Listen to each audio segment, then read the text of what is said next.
Hello everyone, welcome to Exampur. I hope you are doing well. तो morning के 6 बज चुके हैं और जैसे कि आपको मालूम है कि डेली हम लोग इसी टाइम मिलते हैं जहां हम लोग पीआईबी को लेकर हम बात करते हैं, इंपॉर्टेंट आर्टिकल्स जो कि आपके यूपीएससी प्रीलिम्स की हम बात करें या मेंस की हम बात करें, इसके रिगार्डिंग जो आर्टिकल्स होते हैं ये हम यहाँ डिस्कस करते हैं, है ना। एक इंपॉर्टेंट इन्फॉर्मेशन सबसे पहले आपके लिए कि जो लोग जस्ट ज्वाइन कर रहे हैं उसके लिए वेरी गुड मॉर्निंग। और आप लोगों की थोड़ी सी रिस्पॉन्सिबिलिटी है कि आप थोड़ा सेशन को शेयर कीजिए, उसके बाद जॉइन कीजिए ताकि और भी लोग जुड़ सके, मैक्सिमम से मैक्सिमम लोग यहाँ पर जुड़ सके, है ना। तो कल हम लोग जिस तरीके से 4 आर्टिकल हम बात किए थे, तो आज भी हम लोग कोशिश करेंगे कि आज हम लोग कम से कम 4 से 5 आर्टिकल्स, 6 भी आर्टिकल्स हो सकते हैं क्योंकि हम लोग का जो तरीका है अब थोड़ा बदला है। और क्योंकि हमें पीएचडी नहीं करनी है किसी टॉपिक में, ऐसा नहीं कि हाँ पीएचडी करने हम बैठ गए, टाइम कम है। और कहीं न कहीं कुछ लोग ये भी जानना चाहते हैं कि सर क्या ये कम टाइम में ये 5-6 मंथ के आस-पास में जो प्रीलिम्स का जो डेट बचा हुआ है, मई 28 मई को होने वाला है, 6 मंथ भी नहीं है पूरा, है ना? तो आप साढ़े 5 मंथ मान चलिए, तो साढ़े 5 मंथ में क्या प्रीलिम्स की स्टडी बना सकते हैं? डेफ़िनेटली, डेफ़िनेटली बना सकते हैं आप अपने प्रीलिम्स की स्टडी। लेकिन मेंस की रिस्पॉन्सिबिलिटी हम नहीं लेते क्योंकि हाँ, लेकिन मेंस के लिए आपको थोड़ा पहले से तैयारी करनी होती है ना? मेंस की हम बात करें तो आप फरवरी तक, जैसे कि हम कल ही बात कर चुके हैं, फरवरी तक आप अपने में मेंस ओरिएंटेड आप चीज़ों को कवर कर सकते हैं।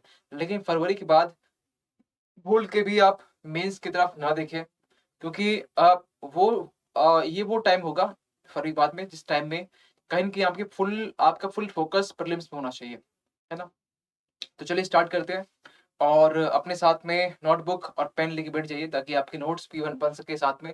रिवीजन बड़ा ही इम्पोर्टेंट है अभी से लेकर, जितने जब से हमने सीए स्टार्ट की है।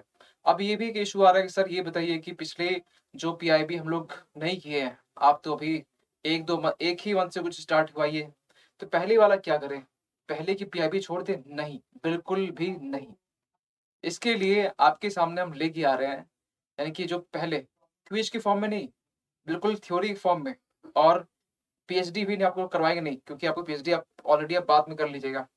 आपको सपोज़ एग्ज़ाम्पल लेते हैं कि आपका मई में आपका एग्ज़ाम होने वाला है। मई में तो होने वाला है, ठीक है? तो मई, जून, जुलाई, अगस्त, सितंबर, अक्टूबर, नवंबर का तो किए, है ना? अक्टूबर तक मई, यानी कि मई, जून, जुलाई, अगस्त, सितंबर, अक्टूबर, है ना? 6 मंथ का जो करंट अफ़ेयर्स है, वो करवाएँगे हम। और बिल्कुल मैराथन के फॉर्म में ये जो करंट अफेयर्स होगा, ये आपका पार्ट 1, पार्ट 2, 3 फॉर्म के इस तरीके से होगा, ताकि आपकी जो तैयारी है वो सही से हो सके। आपके लिए हम ये भी करने वाले हैं, ये अभी नहीं होगा क्योंकि ये पूरा रिवीजन का टाइम होगा, तो ये पूरा रिवीजन, तो इसके लिए हम ये करेंगे कि आपका जब प्रीलिम्स सामने होगा तो उस टाइम में आपके सामने ये जो सीरीज़ हम वो लेके आएँगे ताकि अब आपकी पूरी 1 साल का जो करंट अफेयर्स है, वो आपका तैयारी हो जाए, है ना? तो चलिए फिर स्टार्ट करते हैं आज का सबसे पहला आर्टिकल, एक डरावनी शकल के साथ में। सबसे पहला जो आपका आर्टिकल्स है आज के, तो वो है ज़ॉम्बी वायरस के बारे में। ज़ॉम्बी वायरस क्या होता है इसको समझेंगे, अभी करंट में क्यों है इसको भी समझेंगे। पहले ये समझते हैं कि ज़ॉम्बी का मीनिंग क्या होता है, फिर वायरस का मीनिंग आपको मालूम होना चाहिए वायरस का क्या होता है। लेकिन पहले हम समझ चाहते हैं कि ज़ॉम्बी क्या होता है। देखिए, ये जो है ज़ॉम्बी, ज़ॉम्बी का मतलब होता है कि वो इंसान की बात कर रहे हैं, लेकिन यहाँ इंसान नहीं, ये वायरस है, ठीक है? तो पहले ज़ॉम्बी समझ लीजिए। ज़ॉम्बी का जो वर्ड हम लोग कहाँ से हम लेके आए? मरा हुआ इंसान जब ज़िंदा हो जाए, ठीक है? मरा हुआ इंसान जब ज़िंदा हो जाए और वो खून पीना स्टार्ट कर दे। मरा हुआ इंसान ज़िंदा हो जाए, खून पीना स्टार्ट कर दे, ऐसे इंसान, ऐसे पर्सन चाहे जो भी हो, ठीक है? इंसान हो चाहे इंसान के रूप में भेड़िया ही क्यों ना हो, वो इंसान ज़ॉम्बी कहलाता है। आपने मूवी देखी होगी, बहुत सारी मूवी आपने देखी होगी ज़ॉम्बी के बारे में। कुछ इस तरीके शकल, डरावनी शकल वाला कुछ ऐसे दिखता है, तो इसे कहते हैं ज़ॉम्बी। आप बोलेंगे ये वायरस, ज़ॉम्बी वायरस कैसे हो गया? ये वायरस कैसे जुड़ गया? क्योंकि ये जो वायरस है ना, ये रसिया के जो साइबेरिया जो पार्ट है, साइबेरिया जो कि रसिया का जो उत्तर क्षेत्र, उत्तर वाला इलाका है, नॉर्थ पार्ट है, तो वहाँ पर हाल ही फिलहाल में खासकर जो साइंटिस्ट हैं, और साइंटिस्ट जो यहाँ इन्वॉल्व है, वो डिफरेंट डिफरेंट कंट्रीज़ के साइंटिस्ट हैं। यहाँ पर गए, यहाँ पर जाने के बाद में यहाँ पर खोज किए कि बर्फ के नीचे कुछ, इन लोग को ये शक था, इन लोग को मालूम था, कहीं न कहीं एक अंदाज़ा था कि बर्फ के नीचे कुछ वायरस दबे हुए थे। और ये जो वायरस है ना, ये कुछ वायरस ऐसे भी हैं जो कि 10,000 साल पहले हैं, कुछ वायरस ऐसे हैं जो कि और भी इसके पहले हैं। लेकिन अभी जो ज़ॉम्बी वायरस की हम जो बात कर रहे हैं, इसमें 13 पैथोजेन्स या 13 टाइप के वायरस मिले हैं। उसमें से एक वायरस ये ज़ॉम्बी वायरस है, ठीक है? ये 13 टाइप आप सुने ही पढ़ने, लेकिन ये आपको वायरस मिले ज़ॉम्बी वायरस। ये वो वायरस जो है ना, ये इसके पहले बर्फ में बर्फ में बर्फ में दबा हुआ था और बर्फ को हटाने के बाद में ये वायरस फिर से निकल के आया। इन्होंने एक्सपेरिमेंट किया कि ऐसा थोड़ी कि चाइना जैसे देश में वायरस का ओरिजिन हो सकता है। और भी कंट्री है वैसे, और भी कंट्री जहाँ पर वायरस का जो ओरिजिन है वो हो सकता है। तो रसिया ने वो दिखा दिया, यस हमारे यहाँ भी ज़ॉम्बी वायरस है। अब इसके बारे में पूरी स्टडी अभी तक की नहीं गई है, लेकिन ये कहा जा रहा है कि ये ज़ॉम्बी वायरस, क्योंकि ये वायरस जो नाम रखा गया, इसलिए रखा गया ज़ॉम्बी, तो क्योंकि ये बर्फ में दबा हुआ था, ये डेड था, अब इसको फिर से निकाला गया तो ये जिंदा मिला। ये वायरस अभी भी जीवित थे, ये वायरस अभी भी जिंदा थे, तो इसलिए इसका नाम रखा गया ज़ॉम्बी। अब क्योंकि ज़ॉम्बी में एक वर्ड हम ये भी जानते हैं कि ये खून पीता है, यानी खून यानी किसी को नुकसान पहुँचाता है, तो ये वायरस किसी को नुकसान ही पहुँचाएगा, हार्म भी पहुँचाएगा। नाम इसलिए रखा गया ज़ॉम्बी वायरस। ये जो अभी मिला है ना, ये कहा जा रहा है कि ये 48,500 जो साल है ना, पहले पहले ये दबा हुआ था और अब जाकर ये मिला है, अब जाकर ये मिला है। अब एक सवाल यहाँ से निकल के ये आता है कि ठीक है, इतना साल पहले अभी तो मिल चुका है, लेकिन सर आप हमें एक बात और बताइए कि ये जो आपका रसिया में खासकर मिला है, तो रसिया में एक जगह है, खासकर उसका नाम है फ्रोजन लेक। एक फ्रोजन लेक है जहां पर ये आपका ये वायरस मिला है। क्या नाम है इसका? फ्रोजन फ्रोजन लेक, ठीक है, जो कि रसिया में ये पाया गया, ठीक है।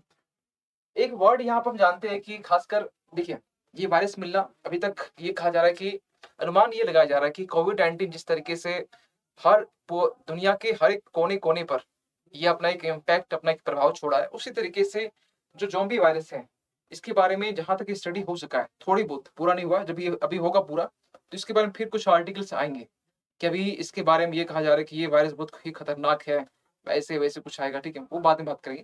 लेकिन अभी तक जहाँ तक स्टडी साइंटिस्ट भी की है, तो उसके हिसाब से, उसके अनुसार हम चीज़ों को आपके सामने रख रहे हैं, कि अभी तक ये कहा जा रहा है कि ये जो वायरस है कोविड-19 के जैसा ही है। कोविड-19 जिस तरीके से आपको मालूम है कि पूरे वर्ल्ड में स्प्रेड हुआ, पूरे वर्ल्ड में कोविड-19 की जो पैंडेमिक बोल सकते हैं, पैंडेमिक का एक इश्यू आपको देखने को मिलता है, लॉकडाउन देखने को मिलता है। उसी तरीके से यहाँ भी ज़ॉम्बी वायरस को लेकर चीज़ें निकल रही सामने, ठीक है? लेकिन यहाँ पर एक पॉइंट लिखना चाहते हैं कि जो रसिया है, रसिया में एक जगह है, जगह नहीं बोलते, एक वर्ड है परमाफ्रॉस्ट। परमाफ्रॉस्ट, ये परमाफ्रॉस्ट क्या होता है? देखिए, वो मैदानी इलाका, यानी कि मैदानी इलाका वो मैदानी इलाका या वो मैदानी क्षेत्र जो कि जो बर्फों से ढका हो, जो कि बर्फों से ढका हो, ठीक है? उसे कहते हैं हम लोग परमाफ्रॉस्ट। तो ये परमाफ्रॉस्ट देखिए, ये बाहर आने के पीछे ना ऐसा नहीं कि यहाँ पे जो साइंटिस्ट है खोज किए मिल गया। साइंटिस्ट को यहाँ पर पहले से चीज़ें मालूम था, लेकिन उन्होंने ये भी देखा कि ग्लेशियर्स पिघल रहे हैं, ग्लेशियर्स पिघल रहे हैं। परमाफ्रॉस्ट जो कि एक मैदानी क्षेत्र है और वो बर्फ से ढका होता है, तो परमाफ्रॉस्ट भी पिघल रहे थे, है ना? परमाफ्रॉस्ट भी बर्फ ही है, लेकिन वो मैदानी क्षेत्र में होता है, प्लेन एरिया में होता है, तो वो भी पिघल रहे हैं। तो इससे और भी एक अच्छा एक मौका मिला, एक अपॉर्च्युनिटी मिलती है कि यार पहले से पिघल रहे हैं, हमें और भी रिसर्च करने में कोई मेहनत नहीं ज़्यादा करनी नहीं पड़ेगी, ज़्यादा बर्फ को हटाने में, ठीक है? आसानी से मिल सकता है, ये बर्फ के अंदर मिला है, सबसे बड़ी बात, ठीक है? तो इस आर्टिकल्स के बारे में इतना ही है, बहुत ज़्यादा इसके बारे में पीएचडी आपको नहीं करना है, ठीक है? हाँ, क्वेश्चन कैसे बन सकते हैं? सिंपल क्वेश्चन बनते हैं वायरस के रिगार्डिंग। वायरस क्या होता है? वायरस यानी कि आप बोल सकते हैं इस चीज़ को कि जो एयर के कॉन्टैक्ट में, हवा के संपर्क में आने से चीज़ें फैलती हैं। ये फिज़िकली आने से फैल जाती है, मतलब फिज़िकल ना होने से भी एक-दूसरे के जो खासकर जो पसीने होते हैं, उसके कॉन्टैक्ट में आने से भी ये चीज़ें फैलती है। छींकने से, जुकाम होने से, चीज़ें आपस में बात करने से भी, क्योंकि बात करने से मुँह के जो आप बोल सकते हैं कि जो अ, वाटर के जो कंटेंट होते हैं, जो थूक बोलते हैं, ये भी कहीं न कहीं आप बोल सकते हैं एयर में जाता है, उसके ज़रिए नाक में जा सकता है, तो इसके ज़रिए फैलता है। वायरस तो ऐसे मालूम होगा। तो ये क्वेश्चन यहाँ से आ सकता है कि ज़ॉम्बी वायरस अभी हाल ही फिलहाल में न्यूज़ में था। ये वायरस अ, बोल सकते हैं कि ये रिसेंटली जो वैज्ञानिक हैं, उन्होंने इसको खोज निका इ इ इन्होंने इजाद किया है। ये एक नया वायरस है। तो ये नया नहीं, ये पहले से वायरस था। ये भी इसको निकाला गया है। ठीक है, इसको निकाला गया है। आसान क्वेश्चन बनते हैं, वो टफ क्वेश्चन नहीं बनते हैं। चलिए, आगे चलते हैं और आगे हम बात करेंगे। आई होप कि ये चीज़ें विज़िबल होगी। यस, विज़िबल है। तो शहरी सहकारी बैंक के बारे में, यानी कि regional sorry urban cooperative bank के बारे में आपके पास एक आर्टिकल्स है। क्या कहता है अभी कॉन्टेक्स्ट क्या है? कॉन्टेक्स्ट ये है कि हाल ही फिलहाल में आरबीआई ने अभी इसके बारे में एक फ्रेमवर्क जारी किया है, या फ्रेमवर्क बोलिए, गाइडलाइंस बोलिए, बात बराबर ये। तो अभी अर्बन कोऑपरेटिव बैंक के लिए अभी आरबीआई ने, रिजर्व बैंक ऑफ इंडिया ने एक फ्रेमवर्क जारी किया है। ठीक है, और इस फ्रेमवर्क बोलिए चाहे गाइडलाइन या दिशा निर्देश जो भी बोलना बोल सकते हैं। तो ये जो फ्रेमवर्क जारी किया गया है, ये किसके लिए क्या है, इसको समझते हैं। थोड़ा पहले ये समझते हैं कि यहाँ पर कोऑपरेटिव बैंक है। तो अगर आप इकोनॉमिक्स में कहीं न कहीं थोड़ा बहुत आप जानकारी लिए होंगे, पढ़े होंगे, कहीं न कहीं थोड़ी बहुत आइडिया होगा, तो आप पढ़े होंगे कि बैंकों को यहाँ 2 पार्ट में डिवाइड करते हैं। बैंक को एक आपका कमर्शियल बैंक, दूसरा कोऑपरेटिव बैंक। कमर्शियल बैंक में जिसमें आप कहते हैं कि इसमें आपका public bank, private bank, foreign bank, तो आपके आरआरबी बैंक भी इसमें आते हैं। यानी कि रीजनल रूरल बैंक भी इसमें आपके कमर्शियल में आते हैं। क्या पर्पस होता है? कमर्शियल का पर्पस होता है प्रॉफिट कमाना। कमर्शियल का मेन पर्पस क्या होता है? प्रॉफिट अर्न करना, है ना? प्रॉफिट यानी कि ये लाभ के बिहाफ पे काम करते हैं कि इन्हें बस प्रॉफिट मिलनी चाहिए। क्या करेंगे? बैंक अपना पैसा जो है ना इन्वेस्टर को देंगे, जो कि फर्दर वो उनसे कुछ इंटरेस्ट देगा, है ना? क्योंकि बैंकों की कमाई कहाँ से होती है? वो लोन देते हैं और लोन से उसे कुछ इंटरेस्ट मिलता है, ब्याज मिलता है, उसी से उसको फायदा होता है।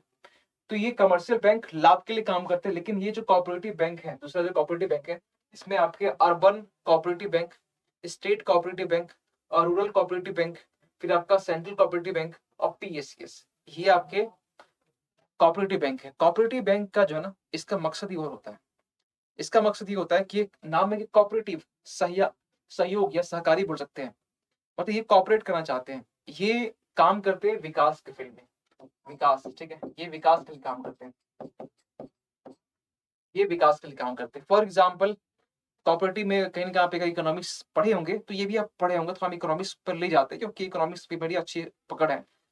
देखिए, होता क्या है ना कि अ, सपोज़ कीजिए एग्जांपल लेते हैं कि एक गाँव है, एक गाँव में 5 लोग हैं और 5 लोग सामने आते हैं, ठीक है? 5 लोग सामने आने के बाद में उन्होंने ये डिसाइड किया कि आपस में हम लोग एक ग्रुप बनाते हैं और ग्रुप के ज़रिए जो भी कुछ पैसे हैं ना, हम लोग इकट्ठा करते हैं। यानी सिंपल सी बात है, घर जो गाँव में खासकर एक जो ग्रुप बनाते हैं, खासकर पैसे-वैसे जमा करते हैं और दूसरों को लोन भी देते हैं। दूसरों को भी देते हैं, खुद को भी देते हैं ये, ठीक है? और 5 लोग आए, 5 लोग आने के बाद में कुछ पैसे जमा किए, कुछ सपोज़ कीजिए ₹1000 या 1 लाख रुपया उन्होंने जमा किया, ठीक है? अब वो 1 लाख रुपया, अब ये मोटी रकम है, ये किसी को भी लोन में दे सकते हैं, है ना? देंगे तो इसके बदले उसे इंटरेस्ट मिलेगा, ब्याज मिलेगा। तो यही उसकी कमाई भी होती है, यही उसकी कमाई होती है। अब सोचिए कि इस तरह का जो ग्रुप है ना, अगर बड़ा-सा बन जाए, कुछ बड़ा ग्रुप बन जाए, अब करोड़ों-अरबों आना स्टार्ट हो जाए, करोड़ों-अरबों, तो उसे अ, अब उसको क्योंकि अब ये बहुत बड़ी अमाउंट है, बड़ी अमाउंट भी है और एक ग्रुप, और उसके लिए कोई रेगुलेटर चाहिए, है ना? तो यहाँ पर आरबीआई दोनों को रेगुलेट करती है। बैंक में यहाँ पर जो कोऑपरेटिव है, जो कमर्शियल को तो करती है, लेकिन कोऑपरेटिव को भी करती है। तो ये जो ग्रुप है ना, जब बड़ा हो जाती है, जब ये बड़ा होता है, करोड़ों का डील करती है, करोड़ों किसी को लोन में देती है, किसी को भी, एक बिज़नेसमैन को भी लोन प्रोवाइड करना, ये कोऑपरेटिव करती है। इसे बैंक ही बना दिया गया, ठीक है? शुरुआत में जब जब शुरुआत हुई थी तो इसी तरह कुछ शुरुआत हुआ, फिर बाद में देखा कि इसकी बड़ी एक बिज़नेस है। बिज़नेस नहीं, ये बहुत बड़ी एक टीम है जिसके पास करोड़ों-अरबों के पैसे हैं, जो खासकर अपने खुद से फंडिंग से ये किए और दूसरों को लोन देते हैं और खुद प्रॉफिट कमाते हैं। तो इसका जो वैल्यू है, इसका जो खासकर जो फ़ायदा है, खासकर ये टीम को जो हो रहा था, बहुत बड़ा एक फ़ायदा हो रहा था। इसके लिए यहाँ पर आरबीआई ने यहाँ पे बोला कि ठीक है, इसके लिए आपके लिए बैंक ही बना देते हैं, पूरा कोऑपरेटिव बैंक। अब ये जो बैंक है ना, कोऑपरेट करती है, ये फ़ायदे के लिए काम नहीं करती है, कॉर्पोरेशन देती है। जैसे मान चलिए कि 5 लोग आए थे, अब 5 में किसी एक के यहाँ किसी की शादी है, तो वो चाहता है कि 50,000 रुपया कर्ज ले लें, तो वहीं से ले लें। तो ऐसा नहीं फ्री आपको मिल जाएगा, आपको वहाँ पे कुछ आपको इंटरेस्ट देने पड़ेंगे, किसको? उसी ग्रुप में। यानी कि कोऑपरेटिव बैंक में क्या होता है कि आप खुद के कंज्यूमर्स हो और खुद आप मालिक हो। तो इसमें क्या होता है? ऐसा नहीं होता है। कोऑपरेटिव में क्या होता है कि आप खुद एक ग्राहक भी है और खुद एक मालिक भी है ना? यानी कि आप ही ने कहीं न कहीं थोड़ा-थोड़ा इकट्ठा करके और कुछ लोग मिला के पैसे जमा किए, तो मालिक वाला तो अधिकार आपके पास में है ही। अकेला मालिक नहीं, बस इतना ही अंतर है। लेकिन कहीं न कहीं ग्राहक ग्राहक भी तो आप खुद बन रहे हो। मालिक और ग्राहक आप खुद होते हो। लेकिन इसमें इसमें ये कंडीशन नहीं है, इसमें आप ओनली ग्राहक होते हो। ठीक है? तो आई होप कि दोनों में डिफरेंस आपको मालूम चल गया कि कमर्शियल और कोऑपरेटिव में डिफरेंस क्या होता है। तो आरबीआई ने भी हाल ही फिलहाल में अर्बन कोऑपरेटिव, अब इसमें 2 टाइप्स के होते हैं। एक तो रूरल के लिए होता है, जो कि ग्रामीण सहकारी बैंक। एक आपका अर्बन के लिए होता है, जो कि शहर में होता है, सिटी में होता है, ये टाउन में होता है। तो उसके लिए कुछ फ्रेमवर्क, कुछ गाइडलाइंस इन्होंने निकाला है। क्या गाइडलाइंस निकाला है? अब खुद सोचिए, उनके पास जो पैसे हैं, उनको प्रोटेक्शन प्रोवाइड करने के लिए, उनको सुरक्षा प्रोवाइड करने के लिए आरबीआई यहाँ पर 4 टाइप्स के बोल सकते हैं कि 4 टाइप्स के जो गाइडलाइंस बोल सकते हैं, 4 गाइडलाइंस लेके आते हैं। ये 4 कैटेगरी में इसको डिवाइड करते हैं। किस कैटेगरी? तो टियर 1, टियर 2, टियर 3, तो टियर 4। ये वाला टियर 1, टियर 1, टियर 1 हो गया, 2 हो गया, 3 हो गया एंड 4 हो गया। तो 4 टियर में डिवाइड करेंगे। किसको? तो शहरी सहकारी जो बैंक है उनको 4 टियर में डिवाइड करेंगे। और ये टियर का डिवीजन किस तरीके से होगा? तो टियर का डिवीजन कुछ इस तरीके से होगा, जिनके पास जितनी डिपॉजिट, जिनके पास कितनी जमा पूंजी, उनके टियर 1 से डिवाइड, उनके टियर 1 के अकॉर्डिंग उसको डिवाइड किया जाएगा। तो यहाँ पर ये करेंगे, ये किया गया कि जिनके पास पैसे कम, कितना कम? तो इनके पास ये बोला गया कि जिनके पास में जो वैल्यूज है 100 करोड़ के आसपास में, यानी कि 100 करोड़, 100 करोड़ के पास में जिसकी वैल्यूज है, यानी कि टियर 1 में बोला गया कि जिसकी वैल्यूज 100 करोड़ है, 100 करोड़ है, यानी कि वो आपका टियर 1 में आ गया। ठीक है? यहाँ बोला गया जिसकी वैल्यू 100 करोड़, 100 करोड़ से लेकर आपका 1 करोड़ तक में ये आपका इसमें आ गया, यानी 1000 करोड़ तक में आपका इसमें आ गया। इसके बाद ये बोला गया कि 1000 से 10,000 तक आपका इसमें हो गया, यानी कि 1000 से 1K से 10K तक इसमें हो गया, और 10K से ये प्लस इसमें हो गया। इस तरीके से डिवाइड कर दिया गया, और डिवाइड करने के बाद में कुछ कंडीशन लगा दिए गए, क्योंकि यहाँ से कुछ लोग लोन ले रहे हैं। अब ये भी है कि ग्रुप अगर भाग गया तो, ग्रुप अगर मान चलिए कुछ लोग यहाँ लीड कर रहे हैं, है ना? अब ये बैंक है, ऑटोमेटिक ये बैंक है, यहाँ पर लोग आते हैं, अपने पैसे जमा करते हैं कि ठीक है उससे कुछ फायदा मिल जाएगा, उसका लोन में जाता है तो उससे कुछ फायदा मिलता है। अब यहाँ पर आरबीआई ने इनके लिए ये लिखा है कि ठीक है, एक पॉइंट यहाँ पे ये बोला गया कि जो भी यहाँ पर आरबीआई है ना, उनके लिए बोला गया कि ठीक है, जिसके पास 100 करोड़ है उनको CAR मेंटेन करना पड़ेगा। ये CR क्या है? Capital adequacy ratio. नहीं समझ में आया? देखिए, CAR होता क्या है, इसको थोड़ा समझते हैं। इनके लिए ये बोला गया इनके लिए कि आप CAR, capital adequacy ratio maintain करना कितना? तो ये आपका 9%। किसका 9%? तो जितना इसके पास डिपॉजिट है, यानी कि net deposit time liability, NDTL के, तो उसका ये 9% ये CAR जमा करेगा, मतलब रखेगा। ये होता क्या, इसको सुन लीजिए। CR का मतलब हो गया कि tier 1 plus tier 2 money by risk weighted asset. यहां भी नहीं है कोई बात। देखिए क्या होता है कि अब जो बैंक होता है ना, कोई बैंक हो, बैंक को कुछ पैसे रखने पड़ते कहां पर? आप बोल सकते हैं कि खुद एक तो अपने पास में, एक आरबीआई के पास में, जहां जिसको इंटरेस्ट नहीं मिलता है ना? तो ये उसी फॉर्म में CAIN, capital adequacy ratio form में, यानी कि आपको कुछ परसेंटेज, कुछ हिस्सा आपको साइड में रखना पड़ेगा। क्यों? क्योंकि अगर आप भाग गए तो कुछ तो पैसे जाएंगे ना। ठीक है? और इसके लिए बोला गया 2, 3, 4 के लिए बोला गया आप लोग 12% रखेंगे, 12% CAR रखेंगे। एक नया टर्म निकल के आ रहा है, चलिए इसको सुना देते हैं। कैश रिजर्व रेशियो, CRR, है ना? आपने ये टर्म सुना होगा इनके। ये टर्म आपने सुना होगा, CRR कैश रिजर्व रेशियो। फिर आपका हो गया एक आपका SLR, इनकी स्टैट्यूटरी लिक्विडिटी रेशियो, ठीक है। एक हो गया आपका मार्जिनल स्टैंडिंग फैसिलिटी MSF, ठीक है। बैंक रेट, बैंक रेट, एक आपका हो गया बेस रेट। अगर आपने ये नहीं पढ़ा है तो सुन लीजिए यहीं पर, ठीक है। इसमें आप बहुत ज्यादा आपको PhD नहीं करना होता है। देखिए CRR क्या होता है, ये हो गया कैश रिजर्व रेशियो, यानी कि आप रिजर्व में रख रहे हो। ये आपका चेंज होता है अभी 3-4% के आसपास में। तो ये हर बार चेंज होता है, या हर एक साल में 3 बार, ये 3 से 4 बार में, 4 बार इसकी बोल सकते हैं चेंजिंग होती है। क्योंकि जो मॉनेटरी पॉलिसी है, जो कि आप बोल सकते हैं कि मौद्रिक जो नीति होती है, जो RBI जिसको लीड करती है, इसके रिगार्डिंग ये है कि यहाँ पर 4 बार इसकी मीटिंग होती है, और 4 बार में हो सकता है कि ये भी चेंज हो जाए। तो अभी हम जो बोलेंगे हो सकता है कि अभी के लिए सही हो, लेकिन आप 4 महीने बाद देखेंगे तो हो सकता है कुछ चेंज हो जाए। इसलिए आप ये लेटेस्ट जो है ना इसको देख लेना। लेकिन जो कॉन्सेप्ट है इसको समझ लीजिए आप क्या होता है। CRR का मतलब हो गया कि कैश रिजर्व रेशियो, यानी कि कुछ परसेंटेज आप जो बैंक में है, जो बैंक है ना, पूरी तरह से भाग ना जाए। कुछ हम बोलते हैं सिक्योरिटी मनी। असल सिक्योरिटी मनी मतलब क्या होता है कि आप कुछ चीजें आप पहले से जमा कर रखे हो। कहीं आप से जाते हो कहीं कहीं रहने के लिए, ठीक है। तो आपको मालूम होता है कि कहीं डिपॉजिट ले लेते हैं पहले से ही। क्यों लेते हैं? आप कुछ तोड़-फोड़ करना ना भाग जाए, कुछ आप चुरा के ना भाग जाएँ, मतलब कुछ भी हो, मतलब आप कुछ नुकसान ना भाग जाए। इसलिए एडवांस पे ले लेते हैं, डिपॉजिट करवा लेते हैं, है ना? तो ये चीज़ हो गया CRR, ये बैंक भी ही करती है। RBI सब बैंकों को भी बोलती है इतना समथिंग परसेंट वो रखना है। इसमें मेरे पास रखना, RBI के पास में। ये आप यहाँ आपको इंटरेस्ट नहीं मिलता है, नहीं मिलता है इसमें। SLR का मतलब हो गया स्टैट्यूटरी लिक्विडिटी रेशियो। अब यहाँ पर ये थोड़ा इससे ज़्यादा होता है। ये बैंकों को ये बोला जाता है कि आप इसको ना अपने पास ही रखिए। क्यों रखिए? क्योंकि ये तो मेरे पास में है, ये तो इमरजेंसी, बहुत इमरजेंसी हो गया। लेकिन आप मान चलिए कि आप अगर सारा पैसा लोन में दे दिए, अपने फेवरेट को, अपने जो नियर पर्सन्स को, अपने कज़न को, या किसी को भी चाहते इंसान को, तो यहाँ पे फिर जो लोग जमा किए पैसे डिपॉज़िट में, उन लोग फिर क्या हुआ? तो यहाँ से कम से देने को तो बन जाएगा, ठीक है।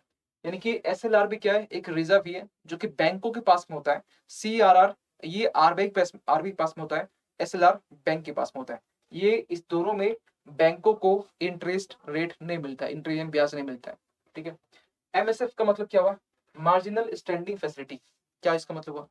एक रात के लिए, इनकी शॉर्ट टर्म 1 डेज़ मिडनाइट के लिए क्या होता है ना कि कभी-कभी बैंक अपनी बैलेंस को, मतलब बैंक अपनी जो बैलेंस को एक इक्वल करने के लिए, वो शॉर्ट टर्म के लिए RBI से लोन लेती है। ये लोन की बात कर रहे हैं, लोन लेती है। तो क्या इसमें भी इंटरेस्ट देना पड़ता है? यस, देना पड़ता है यहाँ पर भी। तो जब बैंक शॉर्ट टर्म के लिए, मिडनाइट के लिए, मतलब विदिन 24 आवर्स, यानी कि 1 दिन के लिए, 1 डेज़ के लिए, 1 डेज़ के लिए जब ले, तो आप इसमें वो बोल सकते हैं MSF, मार्जिनल स्टैंडिंग फैसिलिटी, ठीक है। मार्जिनल स्टैंडिंग फैसिलिटी यानी कि 1 डेज़। एक यहाँ पर और एक चीज़ होता है, कौन-सा? एक रेपो रेट, एक रिवर्स रेपो रेट, ठीक है। ये भी सुन लीजिए, इसको भी समझ लीजिए। रेपो रेट क्या होता है? जब बैंक अपने पैसे खासकर जमा रखते हैं कहाँ? RBI के पास में। तो बैंक जमा कर रहा है वहाँ पर, तो कुछ इंटरेस्ट मिल जाता है ना? क्यों ये करते हैं? अगर रेपो रेट, जैसे एग्ज़ाम्पल लेते हैं, रेपो रेट का जो रेट है, रेट दर, वो बढ़ रहा है, ठीक है? ये बढ़ रहा है, तो खुद सोचिए फ़ायदा किसको होता है? और ये क्यों करता है? देखिए, बैंक अपनी जो पैसे है ना, वो क्या करता है, वो देता है इन्वेस्टर्स को, ताकि आप इन्वेस्ट कीजिए और आप हमें प्रॉफ़िट दीजिए कुछ परसेंटेज। सपोज़ कीजिए रेपो रेट जो है ना, वो आपका 5% है। यानी कि बैंक अगर RBI के पास में कुछ पैसे जमा कर रही है, तो उसे 5% उसे इंटरेस्ट मिल रहा है, ठीक? तो एग्ज़ाम्पल लेते हैं, तो यहाँ पर अगर RBI लोन देती है, एग्ज़ाम्पल लेते हैं, लोन की तरह ही है, ठीक है? सॉरी, बैंक देती है लोन RBI को, तो RBI कुछ इंटरेस्ट देता है बैंक को, ठीक है? और वही चीज़ जो है ना, अगर बैंक दूसरे कस्टमर को देता है, तो वो कहीं न कहीं इसको बढ़ा के देगा। क्यों? क्योंकि यहाँ पर खुद इंटरेस्ट यहाँ पर कितना दे रहा है? 5%, मान लीजिए 5%, ठीक है? तो ये कहीं न कहीं 10% देगा अगला कस्टमर को, तभी ना फ़ायदा इसको होगा ना। तो यहाँ पर रेपो रेट में क्या होता है कि यहाँ पर जो इंटरेस्ट रेट है, जो ब्याज की दर है, ये सपोज़ कीजिए कि 4-5% के आस-पास में, ठीक है? एग्ज़ाम्पल लेते हैं, ठीक है? कि 5% है। रिवर्स रेपो रेट इसका जस्ट उल्टा होता है, यानी कि आप इसमें क्या करते हो कि सॉरी, इसमें एक सेकंड, उल्टा हम बोल रहे हैं। इसमें क्या होता है ना, इसमें आरबीआई आरबीआई जो है ना बैंकों से जो पैसे है वो लेती है, इसके बदले जो है ना कुछ इसको इंटरेस्ट मिलता है। यहाँ जस्ट अपोजिट होता है, यहाँ बैंक जो है ना जमा करती है किसके पास में, आरबीआई के पास में, ठीक है। यहाँ जस्ट उल्टा होता है, तो इसके बदले इसको इंटरेस्ट कुछ मिलता है ना। तो जब भी यहाँ पर आप ये मान चलिए कि जब यहाँ सपोज एग्जाम्पल लेते हैं कि यहाँ पर इंटरेस्ट रेट 5% है, तो यहाँ इंटरेस्ट रेट हमेशा कम होगा, 5 से यहाँ पर कम होगा। रिवर्स रेपो रेट और रेपो रेट में डिफरेंस यही है कि रिवर्स रेपो रेट में आपके पास में जो ब्याज की दर है वो हमेशा कम होगा, रिवर्स रेपो रेट में कम, और रेपो रेट में आपका ज्यादा होगा, ठीक है। बैंक रेट क्या होता है, बेस रेट क्या होता है, बेस रेट मतलब कि आप बोल सकते हैं कि जो बैंकों के चहेते कस्टमर होते हैं, है ना, तो उसे जिस रेट में लोन प्रोवाइड किया जाता है बैंक देती है उसे बेस रेट बोलते हैं। और बैंक रेट क्या होता है, ये रेपो रेट और ये reverse repo rate. Repo rate जो होता है ना ये आपका 2 डेज से 14 डेज के लिए होता है, 2 से 14 दिन के लिए, लेकिन 14 डेज से ऊपर जिसका हो रेट, यानी लॉन्ग टर्म रेट के लिए, लॉन्ग टर्म के लिए जब ये आपका ये रेपो रेट लॉन्ग टर्म के लिए हो तो उसे बोलेंगे बैंक रेट, ठीक है। ये आपका 1 to 14 डेज हो गया, 1 to 14 डेज, ये आपका जो बैंक रेट है 14 डेज से प्लस हो, मतलब इस 5 मिनट के टाइम में इतना सब कुछ बता दिया। आई होप कि अब कुछ चीजें दिमाग से आपके निकल गए होंगे, कुछ चीजें दिमाग में स्टोर हो गई होगी। कोई बात नहीं, ये यूट्यूब में रहेगा, आप इसको दोबारा देख सकते हैं, स्लो देखिए, स्पीड देखिए, ठीक है। तो इसके बारे में इतना कुछ हुआ। तो आरबीआई गाइडलाइंस ये जारी किया है अभी, अब यहाँ पे आते हैं। आरबीआई ने यहाँ पर गाइडलाइंस ये जारी किया है कि एक जिनके पास में जितना डिपॉजिट होगा, जैसे यहाँ पर 100 करोड़ है, ठीक है, फिर आपका 10,000 है, 1,000 इसके बीच का है, तो उसके अकॉर्डिंग उसे उससे डील की जाएगी, उसके अकॉर्डिंग उसको सीआर मेंटेन करना पड़ेगा, उसके अकॉर्डिंग सीएआर उसे मेंटेन करना पड़ेगा, ठीक है। जैसे इसके 9% है, क्यों कम है इसका, इसके लिए 12% है। ये गाइडलाइंस कुछ इशू किया गया। एक नया वर्ड बोला गया इसमें, एक नया वर्ड ये था कि financially sound and well managed. मतलब क्या हुआ कि एक टाइटल ये है, टाइटल किस तरीके का कि एक होता है ना कि एक लड़का बहुत तेज है, बहुत बुद्धिमान है, ये क्या है, बुद्धिमान है, यानी कि तेजस्वी है, ओजस्वी है, ठीक है। तो उस तरीके से वो बैंक, ये बैंक का टाइटल है, कौन सा, the financially sound and wellbeing, financially sound and wellbeing. इसमें क्या होगा, इसमें ये है कि आरबीआई यहाँ पर ये बोला है कि आप जितने भी बैंक हैं, जितने बैंक हैं वो उसी टाइटल इसका तभी मिलेगा जब वो अपने यहाँ का जो एनपीए है, नॉन परफॉर्मिंग एसेट, जो यानी कि जो वो एसेट, वो लोन जो परफॉर्म अप नहीं कर रहा है उसे कहते हैं एनपीए, है ना। तो ये जिसके पास 3% है, मात्र 3%, वो इस टाइटल को लेने के हकदार होंगे। कौन सा, तो financially sound and well managed, ठीक है। जो सीआरआर अच्छा से मेंटेन कर रहा है, जो सीआरआर अच्छे से मेंटेन कर रहा है, जो एसएलआर अच्छे से मेंटेन कर रहा है उसे भी मिलेगा, ठीक है। तो ये कुछ कुछ बातें इसमें बोली गई, ठीक है। और एक बार लास्ट बोला गया जिसके पास कोर बैंकिंग सोल्यूशन हो, कोर बैंकिंग सॉल्यूशन हो, सीबीएस, ठीक है, यानी कि जिसको जो बैंकिंग सिस्टम को अच्छे से मैनेज कर रहा हो, जैसे बैंक का सॉफ्टवेयर अपना होता है ना, कोर बैंकिंग सिस्टम। तो ये बैंक का अपना सॉफ्टवेयर है, ठीक है, जिसके जरिए नेट बैंकिंग और भी जो फैसिलिटी होती है उसको प्रोवाइड करती है। तो जिसका सीबीएस अच्छा है तो वो बैंक भी इस टाइटल के लेने के हकदार होंगे, यानी कि financially sound and well managed, ठीक है। चलिए इसके आगे बढ़ते हैं। अगला जो टर्म है ये भी आपका इकोनॉमिक्स से है ना। पेपर किस में आएगा, कवर होगा, ये तो पेपर आजकल लिखना ही बहुत बंद कर दिया ना। चलिए कोई नहीं, फिर से स्टार्ट कर देते हैं। जीएस पेपर ये आपका 3 में आएगा, है ना। जीएस पेपर 3 में ये आपका कवर हो जाएगा। अब एक सवाल निकल के आता है कि विंडफॉल टैक्स क्या होता है। विंडफॉल टैक्स आई होप कि आपने कहीं कहीं सुना होगा, या फिर आप इसको हिंदी में अप्रत्याशित जो कर है, या फिर आप जो लाभ करें, ये क्या होता है। देखिए यहाँ पे एक टर्म है हिंदी में लिखा हुआ लाभ कर, है ना, यानी कि विंडफॉल जो प्रॉफिट होता है उसमें टैक्स लगता है।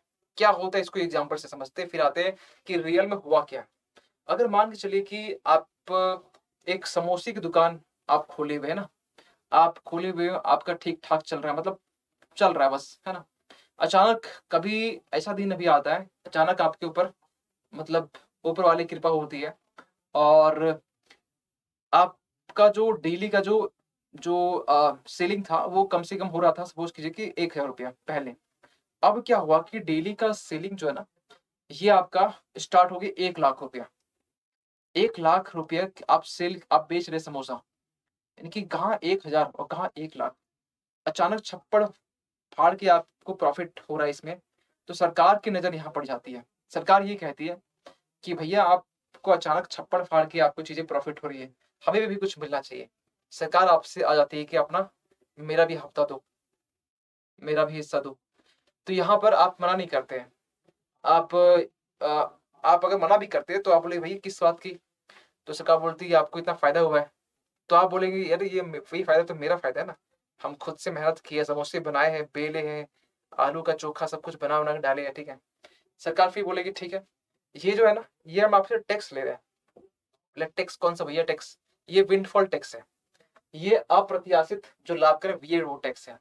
यानी कि वो फ़ायदा, वो प्रॉफ़िट जब आपको अचानक बहुत बड़ी प्रॉफ़िट हो जाए, बहुत बड़ी प्रॉफ़िट आपको देखने को मिले, तो सरकार आपके ऊपर अटैक कर देती है। तो आप कभी भूल भूल के भी कोई बिज़नेस कर रहे हैं और आपको प्रॉफ़िट अचानक बहुत ज़्यादा होता है, तो ये मान के चलना कि सरकार अटैक करने वाली है और आपके ऊपर टैक्स लगेगा, कौन से विंडफॉल टैक्स। अभी तक आपने सुनते आए कि डायरेक्ट टैक्स, इनडायरेक्ट टैक्स, ये भी एक टैक्स होता है, ठीक है? तो ये कौन-सा टैक्स है? तो ये एक डायरेक्ट टैक्स है ना?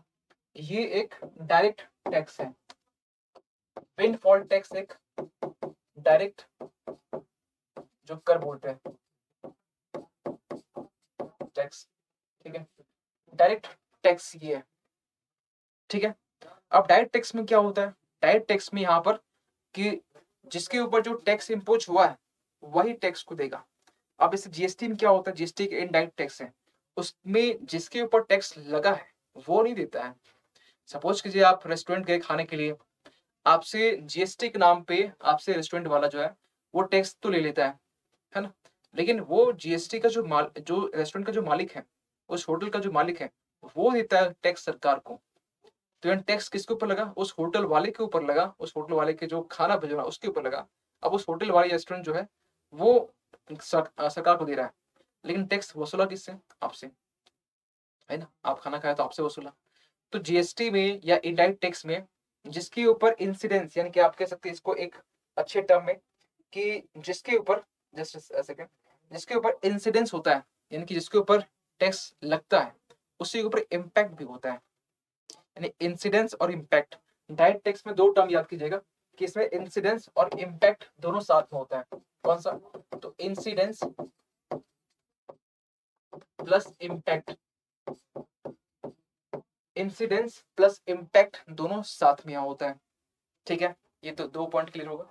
चलिए, तो यहाँ पर ये चीज़ें आपको देखने को मिला। तो अभी हुआ क्या इसको समझिए आप। हुआ ये है कि ओएनजीसी, ओएनजीसी एक ऑयल कंपनी है ना? तो ये ओएनजीसी जो है ना, अभी हाल ही फिलहाल में अचानक इसको बम्पर बोल सकते हैं प्रॉफिट हुआ। ऑयल की कीमत बढ़ रही है और ऑयल की कीमत बढ़ रही है, इसको प्रॉफिट अचानक ज़्यादा हो गया। सरकार यहाँ पर माँगने आ गई, तो ओएनजीसी वाले मना कर दिया। उन्होंने ये कहा कि भैया आपको नहीं मिलने वाला है। तो सरकार ने दिखा कि ये देखो, ये डब्ल्यूटी, डब्ल्यूटी यहाँ पर विंडफॉल टैक्स, तो उन्हें सरकार को देना पड़ा। कितना परसेंट देना पड़ा? ये एक लम्प सम बता रहे हैं ना। जो डायरेक्ट टैक्स एक इंसान के ऊपर लगता है ना?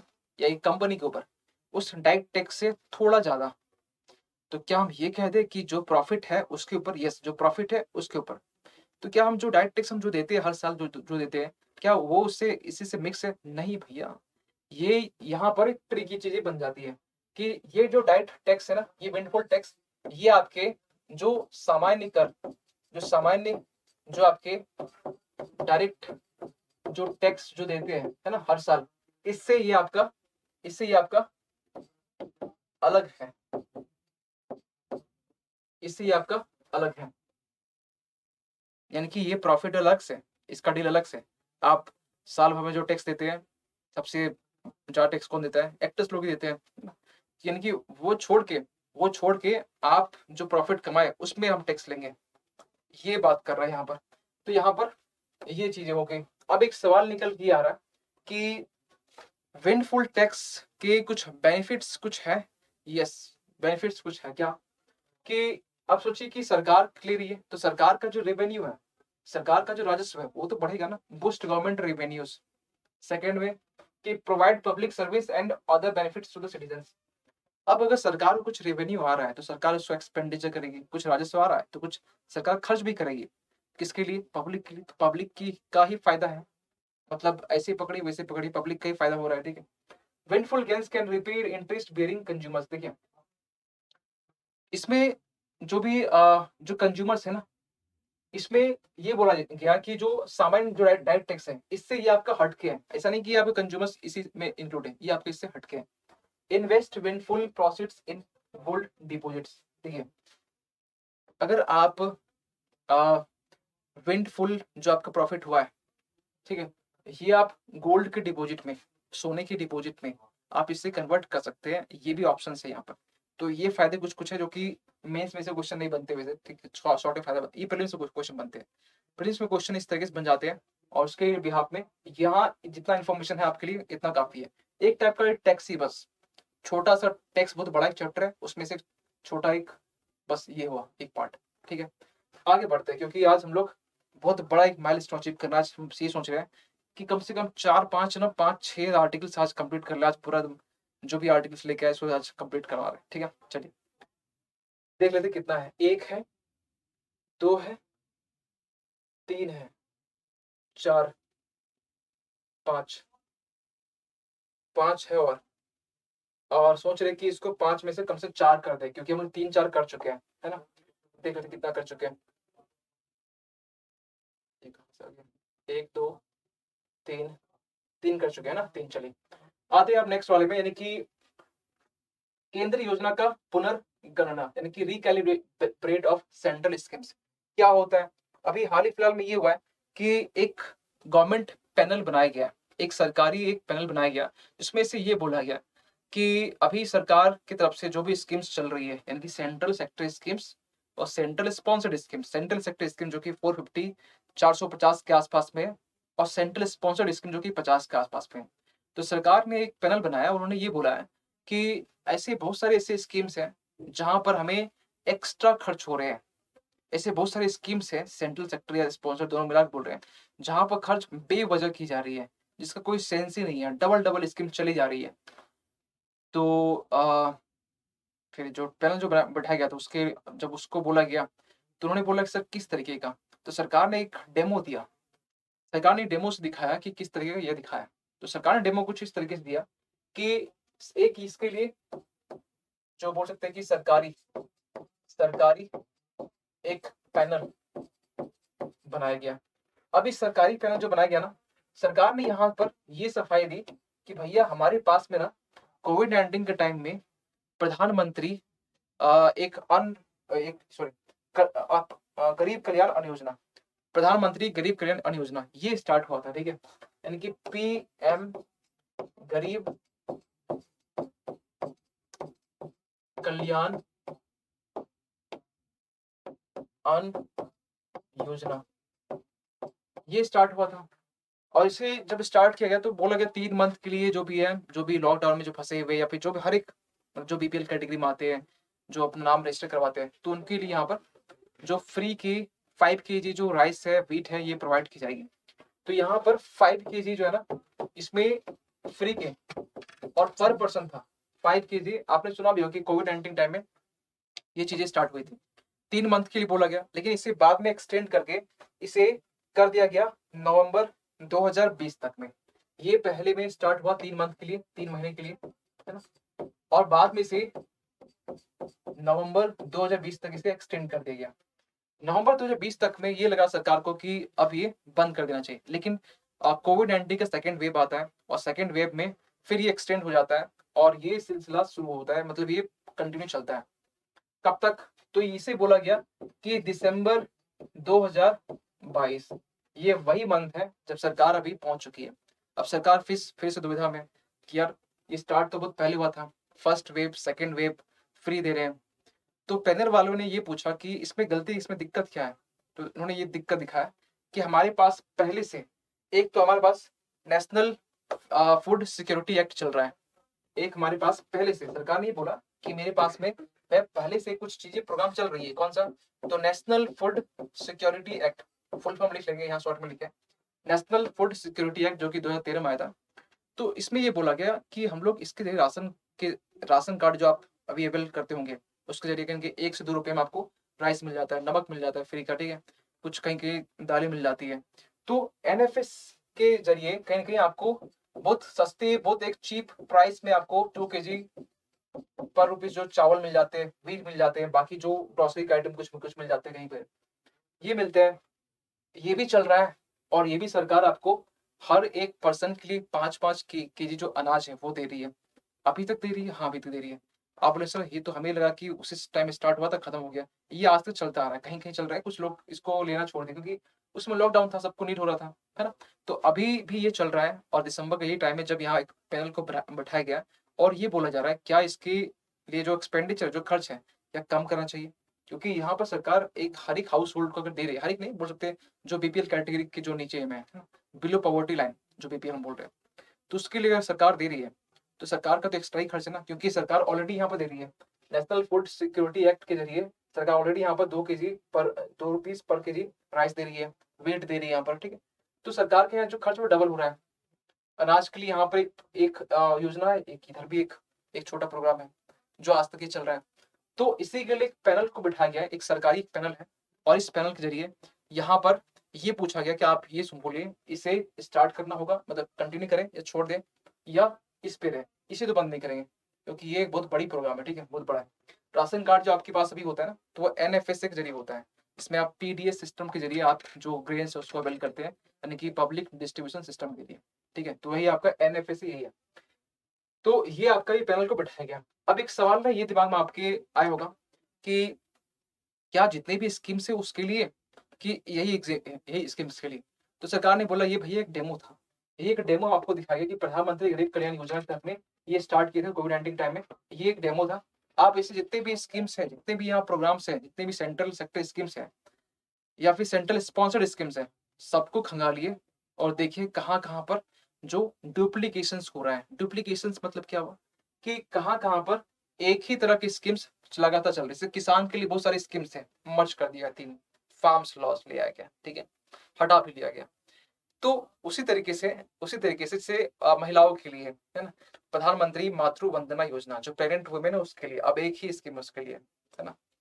तो यहाँ पर जितनी भी स्कीम्स हैं, मल्टीपल स्कीम्स हैं, जितने नंबर्स ऑफ स्कीम्स हैं, और मतलब एक ही, जैसे महिलाओं के लिए, एक प्रेग्नेंट वुमेन के लिए, एक बच्चों के लिए, जो बच्चा अभी पेट के अंदर है उसके लिए, बात तो बराबर हुआ ना। एक प्रेग्नेंट वुमेन की बात करें तो उसमें बच्चा भी उसमें इंक्लूड होता है ना। तो उसके लिए अलग से बच्चों के लिए क्यों करें? सरकार यहाँ पर अब कटौती कर रही है। ये अच्छा है या बुरा है? ये तो दोनों साइड से हम बोल सकते हैं, ठीक है। हम ये नहीं बोलेंगे ये बहुत अच्छा है, ये बहुत बुरा है, ठीक है। लेकिन आप यूपीएससी एस्पायरेंट हो तो आपको दोनों तरह का जो पक्ष है वो एटलीस्ट आपको मालूम होना चाहिए, ठीक है, कि ये अच्छा भी है, बुरा भी है। लेकिन चलिए ये तो एक डिबेटेबल इश्यू है, एक इसमें डिबेट हो सकता है। अभी फिलहाल ये समझते हैं कि सेंट्रल स्पॉन्सर्ड स्कीम, और आई होप कि ये दिख नहीं रहा होगा लेकिन आपको हम समझाते हैं। यहाँ पे लिखा हुआ सेंट्रल स्पॉन्सर्ड स्कीम और सेंट्रल सेक्टर स्कीम, दोनों में डिफरेंस क्या होता है? डिफरेंस ये होता है कि सेंट्रल स्पॉन्सर्ड स्कीम में आपका जो रेशियो होता है ना, वो आपका 90-10 70-30 60-40। शायद आई होप कि लास्ट कल की क्लास में, कल या परसों मैगजीन क्लास में 60-40 भी आप बोल रहे थे कुछ लोग। तो 60-40 भी होता है, कल भी हम उस दिन हमने कहा था 60-40, 30-70-90-10 भी होता है। 90-10 कहाँ का होता है? तो नॉर्थ ईस्टर्न स्टेट के लिए होता है, ठीक है। फिर आपका इसमें स्टेट लिस्ट में ये आपका आएगा, ठीक है। स्टेट जो भी इसको इम्प्लीमेंट करेगा, स्टेट सेंट्रल स्पॉन्सर्ड स्कीम को ये स्टेट करती है, ये सेंटर करती है, जनरल लिस्ट में ये आपका आएगा, ठीक है। फिर इसमें आपका जो इम्प्लीमेंटेशन एजेंसी स्टेट होगा, इसमें फॉर एग्जांपल हो गया MG NREGA, national social assistance programmes, PM Krishi Sinchai योजना, इस तरह की जो स्कीम्स है वो आपके सेंटर स्पॉन्सर्ड है, जो कि सेंटर ने इसको स्टार्ट किया और इसको इम्प्लीमेंट स्टेट कर रहा है। इसमें आपका हो गया मुद्रा योजना, भारत नेट, इस तरह के जो प्रोग्राम है ये आपके सेंट्रल सेक्टर स्कीम में आते हैं, ठीक है।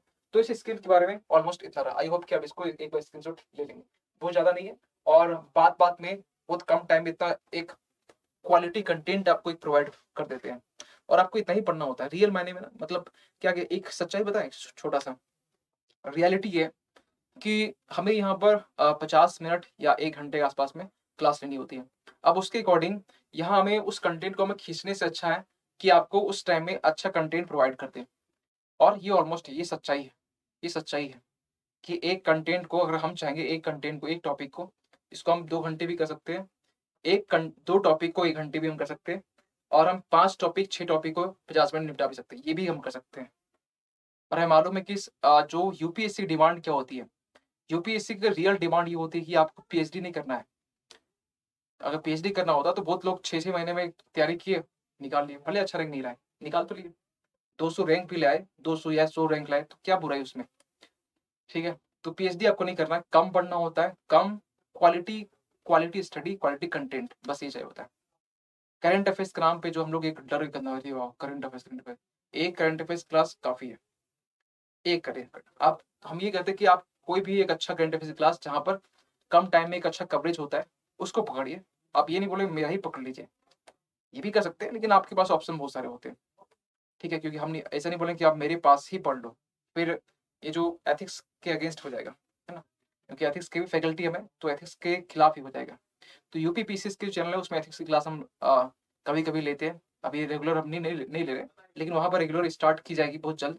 तो यूपी पीसीएस का सिलेबस और यूपीएससी दोनों सिलेबस एक ही, ऑलमोस्ट एक ही है।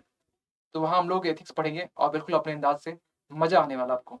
ठीक है? तो वहाँ भी आप जॉइन करेंगे।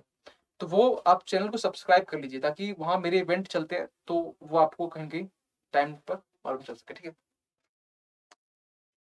चलिए आगे बढ़ते हैं, आगे हम बात करते हैं।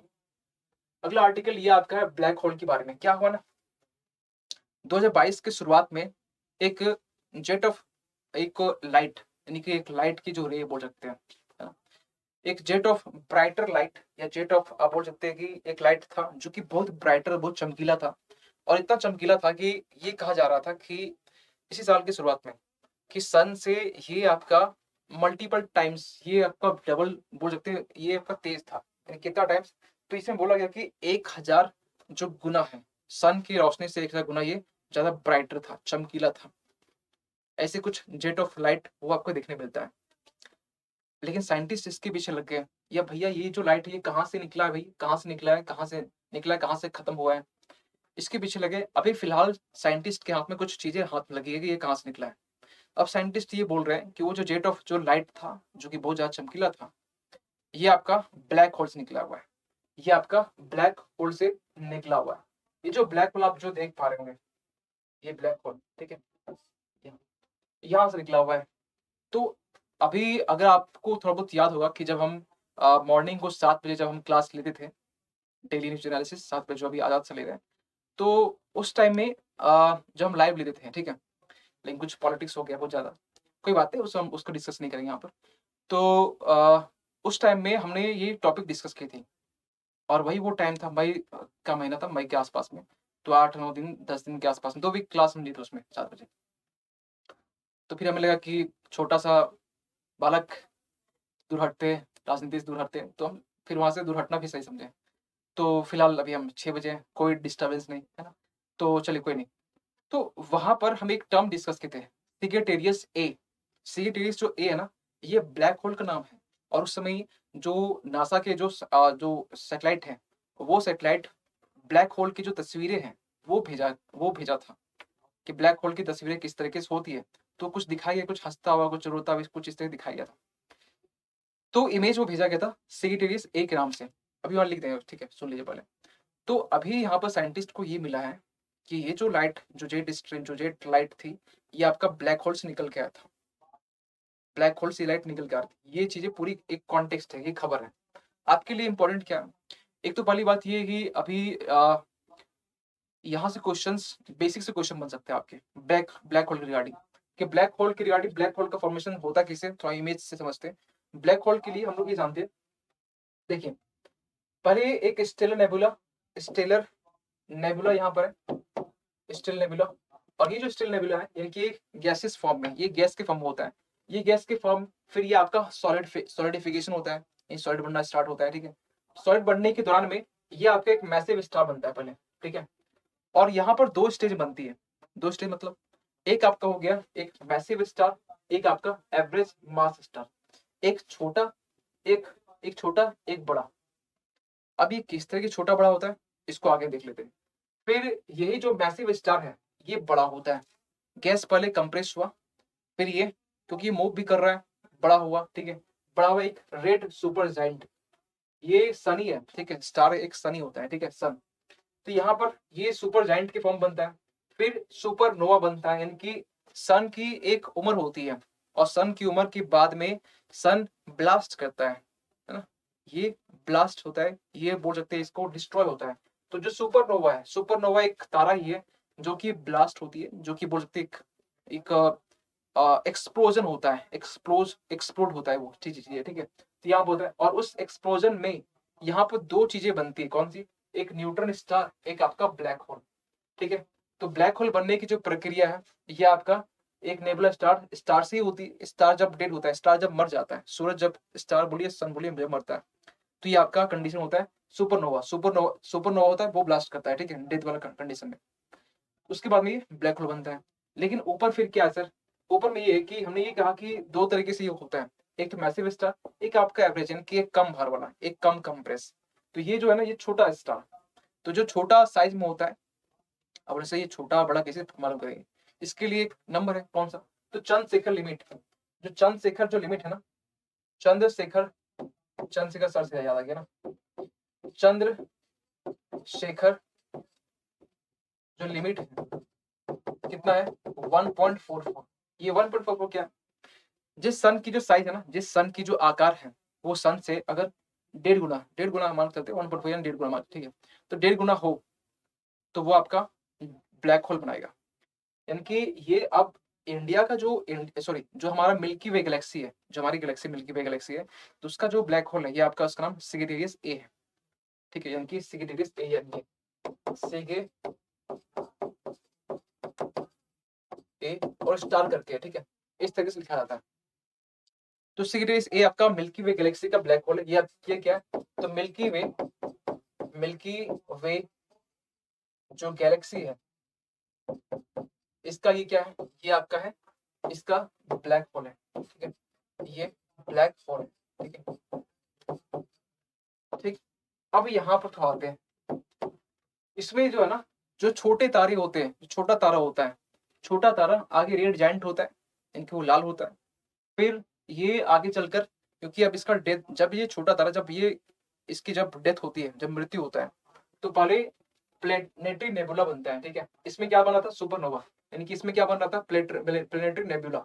इसके बाद ये डेथ होता है, जब डेथ होता है तो उसको बोलते हैं व्हाइट डॉफ, यानी कि बोना, आप बोल सकते हैं डॉफ तो बोना ही होता है, ठीक है।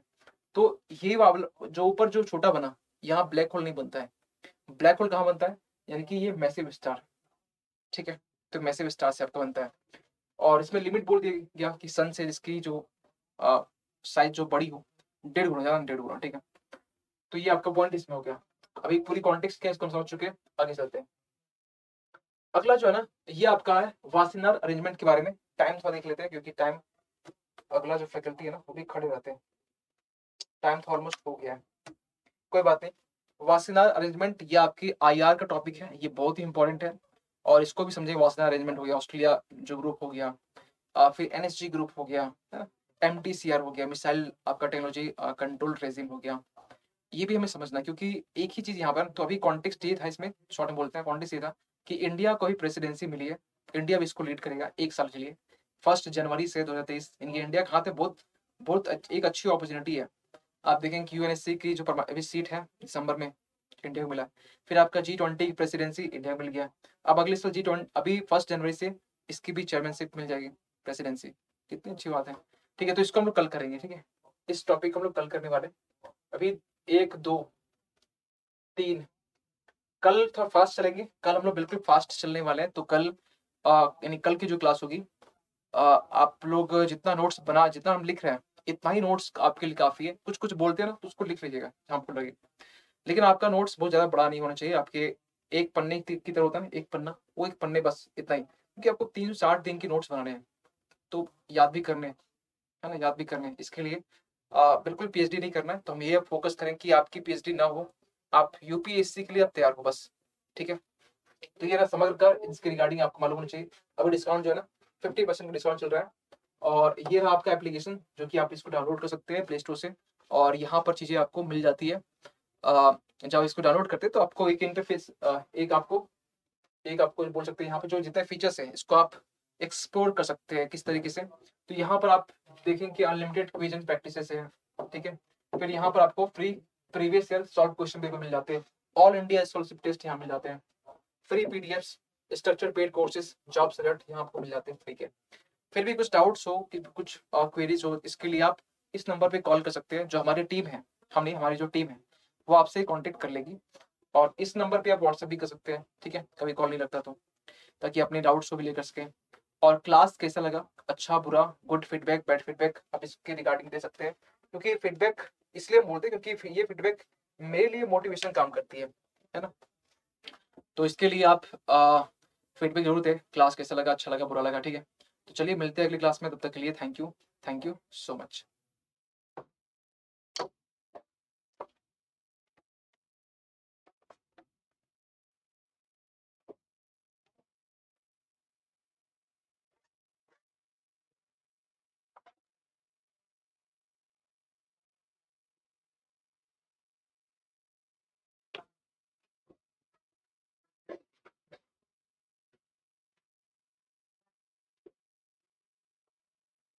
ये रिकॉर्डिंग तो इसको नंबर